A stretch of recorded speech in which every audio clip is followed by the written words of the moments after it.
네, 자, 간밤 뉴욕에서는 또다시 경기 그리고 물가 뭐 이런 이슈들이 대두됐습니다. 네, 뭐 반복적인 것 같아요. 예. 시장이 오를 때는 뭐 인플레이션 압력이 좀 둔화됐다, 조금은 기다려야 된다 하면서 올라오다가 네. 그래도 물가는 여전히 높아. 인플레이션의 어떤 통제가 되기까지는 긴축을 계속해야 돼라는 얘기하면 또 주가가 하방 압력에 놓이는데 어제가 딱 그런 하루였습니다. 예. 그래서 포인트를 첫 번째 말씀드리고 싶었던 거는 어제 아시는 것처럼 베이지북이 발표가 됐어요. 연준이 금리 결정하기 전에 이제 검토해보는 보고서라고 보시면 될 것 같은데요. 네. 1년에 8번 나오는데 어제 베이지북에서는 긍정과 이제 부정적인 내용들이 좀 혼재하긴 했었습니다. 네. 베이지북이 나오기 전에 이제 카시카리 총재가 똑같은 내용을 반복했습니다. 인플레이션 압력이 정점을 기록한다는 그런 증거는 난 못 봤는데 이런 식의 얘기를 하면서 주가가 조금은 출렁거렸는데 베이지북에서도 이제 물가가 여전히 높다라는 코멘트가 있다라는 게 발견되면서 주가는 조금은 장중에 하방 압력에 놓이기도 했습니다. 그런데 예. 이게 또 이제 재미있는 거는 우리가 그 블러드 총재 있지 않습니까? 항상 이제 비둘기였다가 매파로 바뀌고 이 매파에서 가장 강성한 발언을 한 총재가 내년에는 인플레이션이 좀 완화될 수 있다는 얘기를 하기 시작했어요. 그러면서 시장이 조금은 반등에 나서기 시작했는데 베이지북에서도 노동시장에서는 경색 신호가 나타나고 있다라는 그런 부분이 있다 보니까 시장은 이전보다는 그래도 물가는 정점을 지나서 내지는 노동시장이 완화되는 거를 연준도 보고 있구나 정도는 체크하지 않았을까 생각이 듭니다. 그럼 블러드가 이번엔 또다시 비둘기 됩니까? 그러니까요.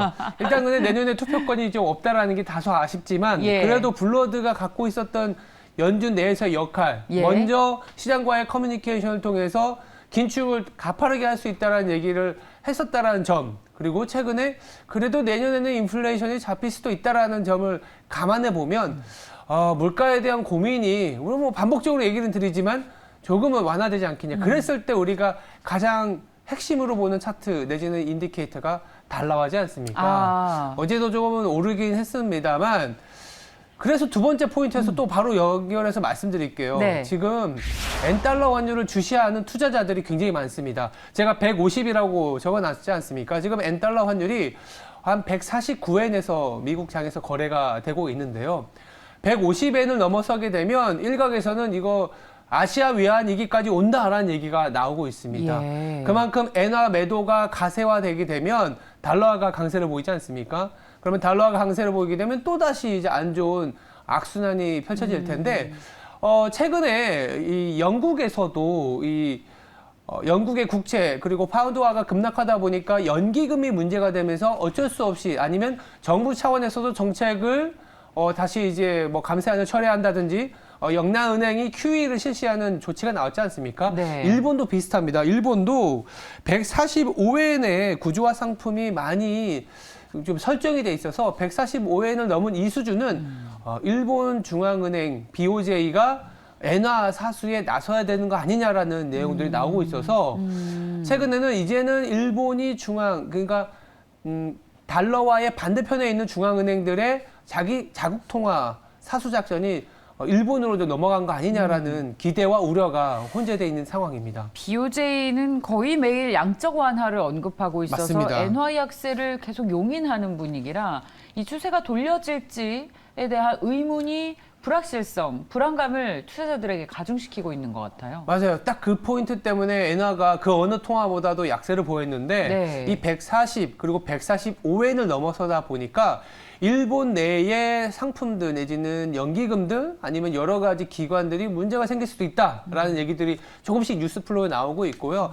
그래서 그런지 몰라도 구로다 총재도 네. 엔화 약세가 최근에 조금 가파른 것 같다라는 코멘트는 하기 시작했습니다. 그렇군요. 그래서 뭐라 그럴까요? 우리가 이제 이창용 총재, 한국은행 총재가 원달러 환율 1,400원 얘기한 것처럼 구로다 총재도 150엔은 조금 사수하려는 움직임이 있는 거 아니냐. 그리고 일본 정부에서도 엔화가 너무 가파르게 약세를 보이다 보니까 이 서비스 수지를 개선시키려는 노력을 많이 하고 있거든요. 우리가 이제 아시다시피 이제 일본으로 관광을 많이 가지 않습니까? 그러면 서비스 수지가 개선되고 그러면 엔화가 강세를 보일 텐데 이제는 환율 측면에서는 일본을 조금은 체크해 보는 것도 투자 관점에서는 중요한 포인트가 아닌가라는 생각이 들어서 말씀드렸습니다. 예, 달러의 강세만 보고 네. 있었는데 어느새 엔화가 24년 만에 가장 높은 수준까지 올라왔습니다.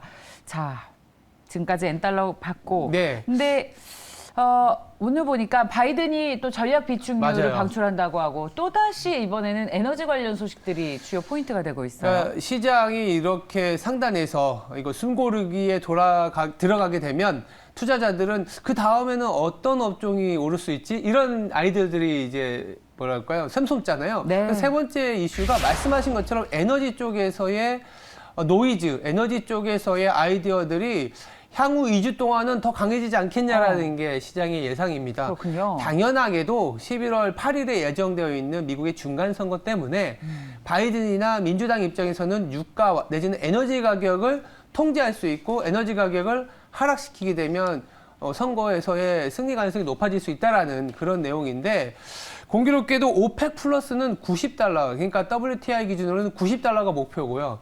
미국의 SPI를 그러니까 전략적 비축률을 방출하면서 만들고 싶은 그 가격은 70달러입니다. 네. 그래서 내려갈수록 오펙 플러스에 대한 감산 얘기가 나올 거고 예. 올라갈수록 뭐랄까요? 그 미국의 예.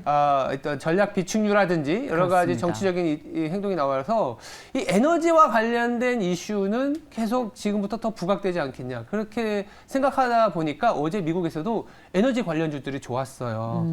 그리고 저희들이 어제 이제 투데이 분석에서도 태양광 신재생과 관련된 그런 테마가 앞으로 좀 좋아지지 않을까라는 얘기도 나눴었잖아요.